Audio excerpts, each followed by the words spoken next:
Maggie Dixon, or Half-Hanged Maggie, as she became known, was a fishwife who was tried and convicted for the murder of her newborn baby in 1724. Well known at the time for being a promiscuous troublemaker, she was reputed to have engaged in a passionate affair with a much younger man in 1723. Shortly afterwards, an Edinburgh fisherman reported that he had found the drowned, naked body of a newborn baby dumped on the banks of the River Tweed, and fingers of suspicion were pointed at Maggie. It didn't take long before the Edinburgh courts found her guilty, and she was quickly sentenced to death in 1724, but by this time the story of the mother who had killed her newborn son had become big news in the city.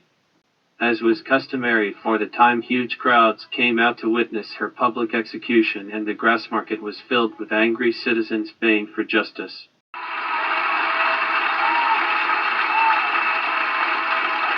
Maggie was led crying and pleading in front of the angry crowd to the hangman's noose.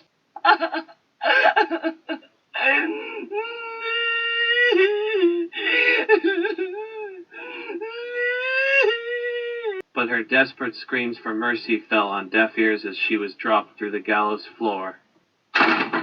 with the full weight of her body snapping her neck,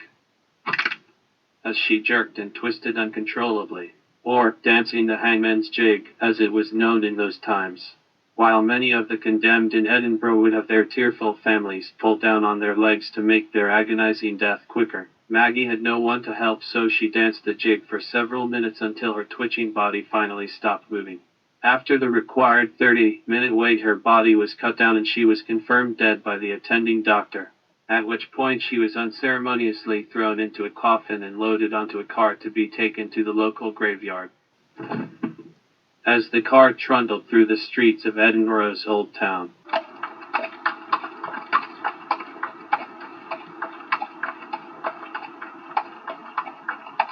two passing joiners heard frantic banging and screeching coming from inside the coffin.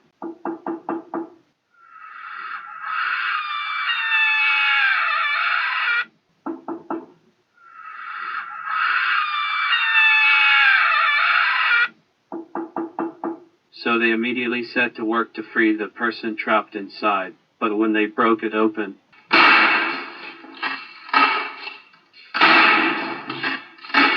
to their astonishment, the gasping Maggie Dixon miraculously rose up and howled, terrifying all who saw her.